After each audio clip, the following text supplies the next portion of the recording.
Hello everyone, and welcome to this week's Astrology News Report, an alternate view of world events as seen through the lens of Vedic astrology, presented by yours truly, Ron Berger.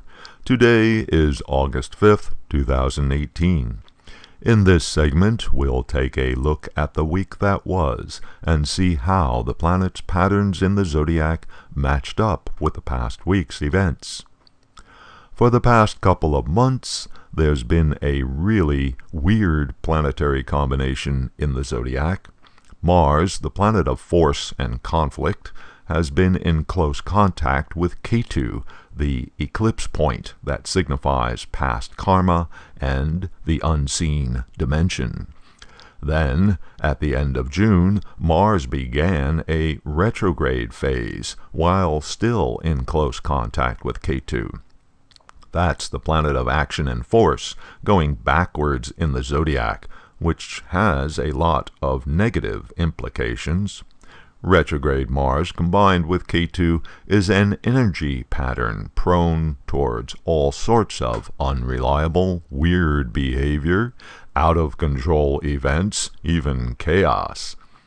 Last week, another pattern formed in the zodiac when retrograde Mars and Uranus came into an exact square aspect. The 90-degree aspect pattern is considered to be dynamic, in other words, capable of producing events. If the planets involved are inimical to each other, the events are usually bad. But here we have something interesting. Uranus is in Mars's sign, Aries, which means that Mars is sending a square aspect into its own sign. As my guru would say, Mars does not throw bomb into his own sign. Further, by being in Mars's sign, Uranus has Mars as its dispositor.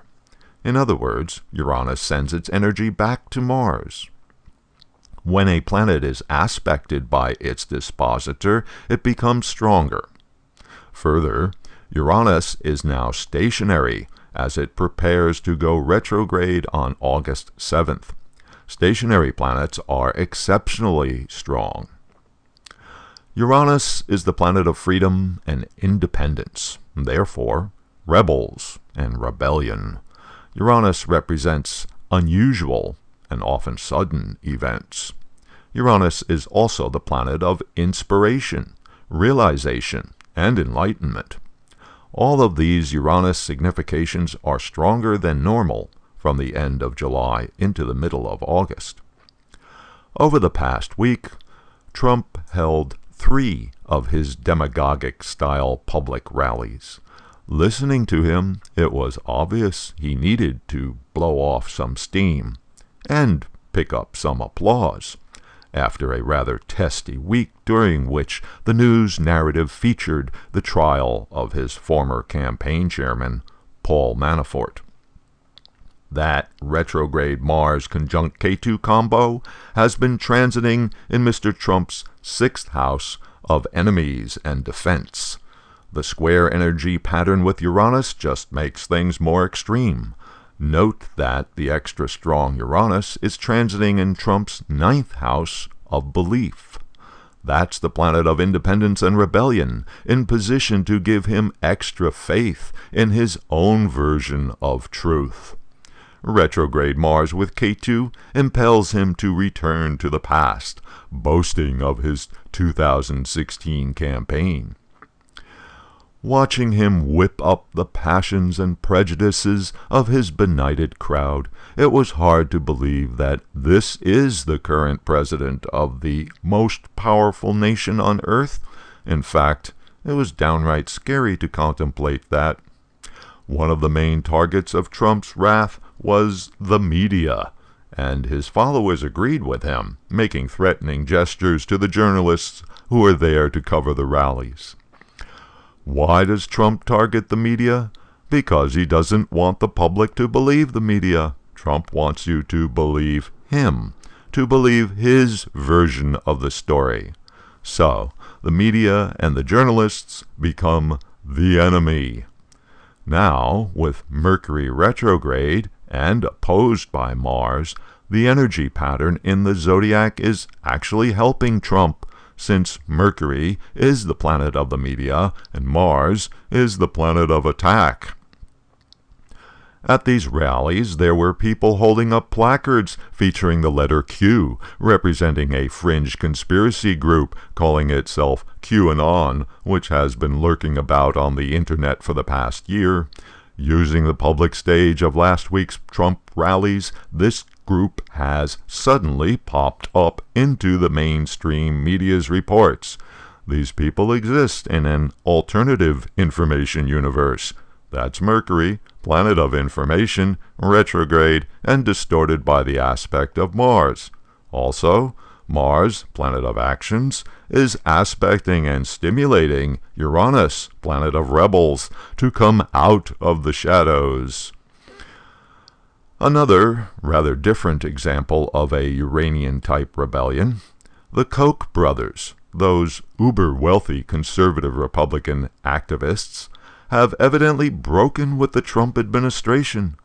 The brothers are quite upset over Trump's unilateral messing with the tariff structure, something the international businesses of the Kochs would be extremely affected by.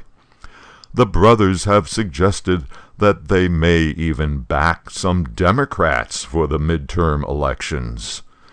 Trump, of course, responded to the negative news of the Koch rebellion in his usual style, dissing the billionaires, mocking them, and suggesting they were not real Republicans. When Mercury, planet of communications and media, is in deep trouble, there are problems in media land. Last week, Facebook revealed that it had discovered a whole coordinated network of dozens of disinformation pages on its platform, funded by false accounts with tens of thousands of followers. The implication is there's a campaign designed to influence the 2018 election, just like the 2016 election influence campaign, except that, according to Facebook, the people behind it this time have evolved tactics to better cloak their identities. Facebook's problem is how to separate the ordinary rants and raves of legitimate users from the coordinated, possibly state-backed attempts to sway public opinion. Mercury retrograde causes distortion, confusion, misinterpretation, and misunderstanding, and is not favorable to media land.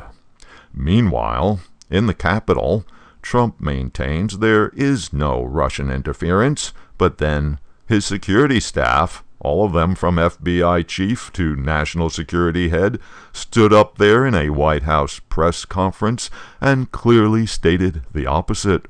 No doubt about it, there was and is now Russian interference in the U.S. democratic process. So, it is true. The Russians are back. Okay, that's all the time I have for this week's report. Now, before leaving you, my little pitch for donations. A big thank you to those viewers who are helping to keep the Astrology News Report going and ad-free. You too can become a supporter. Just click on or touch the donation card you see here, which will take you to the donation page. Thanks, and until next week.